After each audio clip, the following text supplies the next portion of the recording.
Today there are 690,000 airmen and their families serving in our United States Air Force. 690,000 airmen with 690,000 lives and 690,000 stories. What if we could glimpse into those lives? What if we could hear those stories? Now we can. This is storytelling.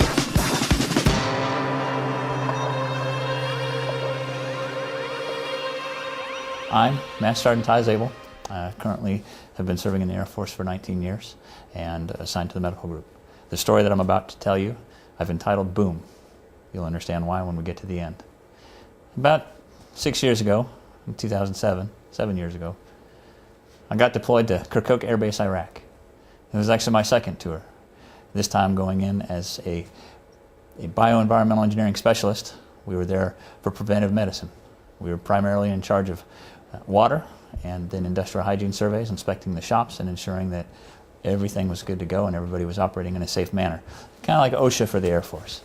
Our mission drivers were always centered on those things until something went wrong. When we arrived on a Thursday night. And the insurgents always know when you arrive or a new group comes in because they're always quick to let you know that they're welcome to have you there. We got in at about 4 o'clock in the afternoon. By 6:15 p.m. they started launching mortars and rockets at us. We instantly realized as a team that we were no longer in Kansas and that this was the real deal. They were here to play. We went out and did our par sweeps and everything was fine. Everything was good and everything settled down and we got a lot of the jitters out, kind of understanding how the team dynamics go because nobody had been working well together at all. In fact, a majority of the people that were with us on our assignment were from an entirely different base. Friday was an uneventful day. Saturday morning was a little bit different. The commander decided that he needed to have a team building exercise. This was in a combat environment, and the team building exercise actually centered on the insurgent himself rolling through the door. We got the medical recall, and everybody was on stage and ready to deal with the issue that was at hand. What we dealt with, though, in this particular situation was the insurgent that had the bomb in the back of his car. Thankfully, the only thing he took out was himself. The blast was in the back seat, blasted through the center of the car, took most of his hand out, took his eyes out, and basically devastated his entire right leg, excuse me. Being there and not really having a mission skill set yet, my medical abilities start and stop with CPR and Band-Aids. I'm like every other maintainer out there. So when you think of medical, not always are we the ones that are triaging and taking care of everybody. I was more of a manpower situation. In this particular instance, I was manpower and I was on the litter carry team that brought this insurgent in, and then we transported him from the initial treatment bay into the operating room. And my exposure with this particular individual is I was on the right front corner, basically over the front of his leg. If you were to take 8 pounds of ground beef and grill it till it's blackened and then rip it apart, I was literally this far off of his leg, smelling everything, seeing everything. And when we finally got him situated, there were some raw emotions that came over me. Emotions of why are we taking care of this individual? Why are we doing what we do? And I instantly remember, first I'm a medic. And that's what we do. And we're here to take care of them. And my commander carefully instilled in me that we're here to get intelligence. If this guy had a bomb and he had bomb-making capabilities and he was transporting it, we need intelligence out of him so that we can get going. He says, and the byproduct is that would you much rather have a team-building exercise on one of our own or one of theirs? We quickly assessed that it was on one of theirs. As the deployment went on, we decided that with the things that we were going to be seeing in this particular deployment, we needed a support group. We needed some way to be able to come together and off-gas about the things we had seen, things that we were dealing with. And that group came together out of a hodgepodge of us medics, everything from the pharmacist to the wing, the group chaplain. We weren't actually a wing, we were assembled part of the group. We came together and we would meet on Sundays. And the whole idea is we would just get together some food that families had mailed to us. We'd sit down, we would break bread, and we would just share stories or events that had occurred throughout the week. As we continued to build that camaraderie, word spread back home. And people would write us letters and they would tell us how they're praying for us and how they really appreciate what we're doing. And one particular day I got a letter from a young lady in Texas, outside of Dallas actually. A lot of the letters always say the same thing. Thank you for your service, thank you for doing what you do. But this time she put a verse in there And the verse said, Philippians 4:13, I can do all things through Christ which strengthens me. And this time it really resonated with me. It'd be like driving downtown during the daytime and you read something or you see something that really doesn't impact you that much. But other times you'll drive at night and the lights are all on and you're like, whoa, this is really clear to me. Well, this particular verse did that to me. It was one of those whoa moments, but I wrote it off. I was like, I'm in a combat environment. Of course those things are going to resonate with me. And I really just kind of shrugged it off. And I talked about it with a group of guys, and we continually got mortared, and we got continually rocketed, and we continually felt the booms and the explosions, so much so you get kind of complacent with it. You just get normal. It's normal as the thunderstorm coming through. As the deployments went on, you could tell when the ops tempos were picking up. The insurgents would attack us more often. The rockets would get closer. And there was times when you would get really nervous having to go out and do a par sweep or after the explosions come through and you're out taking the grounds around the helo pad to make sure there's nothing out there. It's a pretty scary situation when you're walking around in the dark with weeds up to your knees and you can't see where you're stepping and you're hoping that there wasn't something that ricocheted off of a building and ends up right where you're stepping. As those things occurred, you get accustomed to that even, and things don't really faze you anymore. And as the deployment wore on, 10, 11 attacks, it's really not a big deal. Waking up on April 2nd, after April Fool's Day, was a little bit different. The sun was out, it was a beautiful day. There was nothing to be worried about. The spring flowers had been growing, and the temperatures hadn't broken the hundreds yet, and it was still about 85 degrees, so it was a really pretty day. Came to work, had our coffee, we're all shooting the breeze, and part of what we do when we're doing the environmental surveys or the occupational health surveys, we write reports, and they're pretty lengthy. I had to get one done, and I was sitting at my desk, and I was working on my report, literally just typing away. And at about 10 o'clock, boom! This massive explosion ripped off. And of course, because noise travels pretty fast, the shock wave came immediately following. And this boom was so big that as I'm typing on my report, the shock wave shook me in my chair. And I turned around and looked at my boss, and I said, "Boss, that was too damn big not to have business. Somebody's coming today." And as we waited, and sure enough, about 30 minutes later, 911, medical recall! And everybody starts pouring in, and we're trying to figure out what's going on. Well, as I had developed my position, I was no longer litter carry team. I essentially served as the bouncer. I would stand outside the ER doors. I would work with my major, and we would send out the litter carry teams to get our soldiers or whomever it was out of the helicopters, out of the Humvees, out of whatever they were coming in, to get them back in and get medical care and initial triage. This particular situation was a little bit different. I was standing at the door, and we knew it was one of our soldiers this time. The Humvee convoy was rolling through, and they pulled up in our compound, and the lead Humvee just halted to a screeching halt to get his brakes on, and the team, we all scrambled out to get on the door, and I sent my teams out, and my two lead guys pounded on the Humvee door to get the soldier out, and they put him on the litter carry, and brought him in on the litter, and as he raced by, normally I try to make an assessment of what's going on around me so I can kind of gauge what's kind of going on. And I just remember seeing this young man, his blouse was off, he was in his shirt and his pants, but that's really all I saw. I didn't see anything very alarming with this particular individual. And we brought him in and took care of everything, and we were getting to the point where things were slowing down a little bit, and the lead Humvee was going to take off. And my major runs out to the lead Humvee and smacks the front windshield. I'm just sitting here in amazement. Dude, what's going on? Because he didn't communicate with me anything, so I'm just literally watching him through the motions. And he jerks around in his boots and, "Give me a red bag!" I'm like, "For what?" And he's like, "Give me a red bag now!" And I'm like, "Okay." Now, if you don't know, a red bag is actually what we use for medical waste. And I run inside the clinic, and I'm looking around, fumbling around, trying to find this red bag. And I run out and hand it to him. He runs up to the lead Humvee, opens up the back door, reaches in, grabs something, throws it in the bag, and brings it back to me. And he goes, "Here, take care of this." And I'm like, "What is it, sir?" He goes, "It's the insurgent. It's all that's left of him. It's his hand." So now the joke I have with him all the time whenever I see him is, "Hey, always willing to give us a hand, aren't you?" As the event progressed on, things calmed down finally. Humvee caravan took off. They didn't need me up front. There was nobody trying to bust through the doors, trying to take care of the soldier. Because what you'll find is as those events occur, everybody wants to be a hero. Nobody wants to be left behind. And definitely nobody wants to be the one standing around wondering what to do. Everybody wants to help. I knew my place, and I went back to work on that report that I was working on earlier. As I went to sit down at my desk, sometimes we have thoughts and we question what we hear. My particular situation was that I heard the voice of God.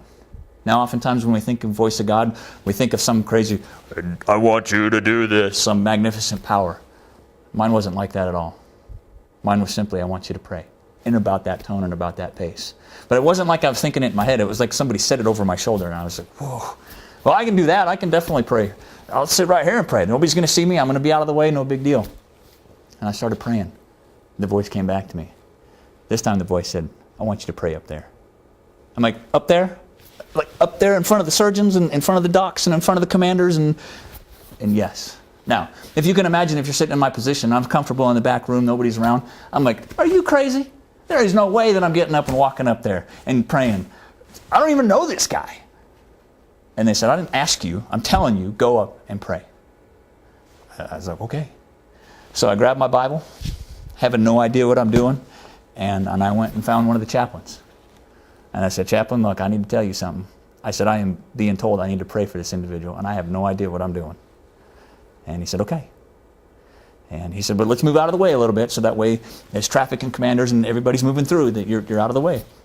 And so we went down the side parallel hallway that's right outside the operating room. And this hallway is probably about 8 or 10 feet long. It's probably about 3 feet wide. And there's only one way in and one way out where the surgeons and the doctors come out and do their thing. And I looked at the chaplain and I said, Chaplain, I got no clue what I'm supposed to do. And he's like, well, you were commanded to pray, weren't you? I said, yes, sir. He said, then pray. I'm like, okay. So I had my word, the Bible sitting there, and I just started praying out loud. I don't even remember what I said. And then I got to a point where I was confused, and I said, sir, what do I do now? And he said, well, read the word. There's power in the word, read that. Okay. So I started reading the Bible out loud. And I was flipping in Old Testament, I'd flip the New Testament, I'd flip back to Old Testament, just reading different scriptures, different things. Not really knowing what I'm supposed to do. And chaplain looks at me and goes, well, it looks like you know what you're doing. I'm going to leave you be because I need to tend to other folks. And I was like, okay. So as I continued to pray, there was a lot of energy and excitement because we had a soldier in there. It was one of our own. We must have had 5 or 6 surgeons in there taking care of this kid. As the team would come through, there was a lot of hustle and bustle coming behind me because the lab tech was taking in pints of blood to him. And I lost awareness in that point because I was just so focused on what I'm doing. So I finally decided to stop, and I flipped to Psalms 86. And I decided, you know what, Psalms 86 is pretty good. Psalms is always a nice place to start reading. And I started reading out loud in Psalms 86. And I kept reading. And I kept reading, and then I'd pause, and I'd pray again. I'd put my hand up on the wall, just praying. And this time my eyes are sweating because the power and the energy and excitement, just the euphoria as you're sitting there trying to pray. And as I would be praying, some of the docs would come out, and they'd scoff at me and be like, what are you doing, man? That's a waste of time. You don't need that stuff here. Other docs would come out and go, hey, man, listen, whatever you're doing, keep it up because it's working, and I feel the power. And as time went on, I kept reading and kept reading. Now, if you have never read the Word of God, you'll understand that Psalms 86 and reading out loud, that takes a long time. I got all the way to Psalms 150. It's about 4 hours standing there praying for this individual. And as I stopped and I paused, I looked down. And that 3-foot wide corridor, wall to wall, was filled with blood. Because they had been transporting 21 pints of blood into this individual, trying to keep him alive. And I get ready to Psalms 115, and it says, praise ye the Lord. And that's exactly what I said out loud. And that surgeon that was giving me a hard time, he runs out of that door. Holy smokes, man, I don't know what you've been doing. That guy died 6 times. Whatever you're doing, man, keep it up, because he's got a pulse in his toe. He's going home. And he ran back inside. And they kept working on the individual. And I finished reading the verse, man, and I was so elated. I couldn't believe it. There was such energy in the whole area. Everybody was excited because they had a line 3/4 of a mile waiting to give blood for this soldier. We were saving this kid's life. And as we came out, and the teams all came out, and everybody's high-fiving each other, everybody was really excited. The helicopter came in for the 9-line rescue. And it took a time. As soon as that helicopter landed, it was rotors on, and they rushed that kid out of the surgery room because we needed to get him to his next assignment, getting him down to Balad. And as they rushed him out of there, helicopter takes off. Now, normally when a helicopter takes off, it's like, and then he kind of hovers and he takes off at a very gradual arch. So he's not trying to take out anything. This helicopter, he's raised straight up out of the ground. He's barely high enough to clear the T-barriers, which are 12 feet tall. He does a bank almost to say saluting everybody that was there. And he flies off in a heartbeat because they were trying to get this kid taken care of. And we walked back into the surgery room, and there was so much blood everywhere. There must have been 1.5 centimeters, 2 centimeters, 3 centimeters covering everything. In fact, if you were to take a 55-gallon barrel of blood or paint and just splash it all over an office, that's what it looked like. And we were walking in there, we're trying to mop everything up, and when the new gaining command chief comes in, he goes, guys, you did amazing work today. Y'all can go home. And so we picked up our stuff, boots caked in blood, and started walking home. Nobody said a word. We were so excited, but we didn't know what to say or do. We got home, we changed into our PT gear, and as we were walking back, my battle buddy asked me, he goes, man, what happened to that guy? You think he's all right? And I said, heck yeah, man, he's fine. We prayed for him. He's on his way. You heard yourself that he died 6 times, but we put him back together. And as we reached for that clinic door to go back inside to get back to our daily business, that's when my chief walked up to me. And you could tell there was something going on. He didn't want to tell me. You could feel the energy and the life sucked out of the entire clinic. And he sat me down and he said, Sergeant Zabel, I want to tell you something. He said, during transport, that young man, he died. Those words have resonated with me for the rest of my life. And as we sat there, he said, we've got the ramp ceremony, and we want the boot ceremony. Boot ceremony is going to be tomorrow. We're going to have you go there, and we're going to sit up there. April 3rd was another beautiful day. And we got out there for the boot ceremony, ramp ceremony first. And when you're out there and you're in a sea of 500 airmen, and equally the same amount of 500 Army soldiers sitting there, and it's just a mass of green and brown as we're sitting there. And that American draped casket walks in front of you, there is nothing cooler than that. And they put that soldier on the airplane, and they took off. We walked over to the boot ceremony, and that's when I learned about this individual. I knew nothing about this guy beforehand. I learned about who he was, learned about his wife, his grandmother, all the things going on in his life. Coming back and reflecting on everything now, it's been really hard and difficult, but it helps me stay motivated to keep serving the Air Force and my soldiers and comrades beside me. Thank you.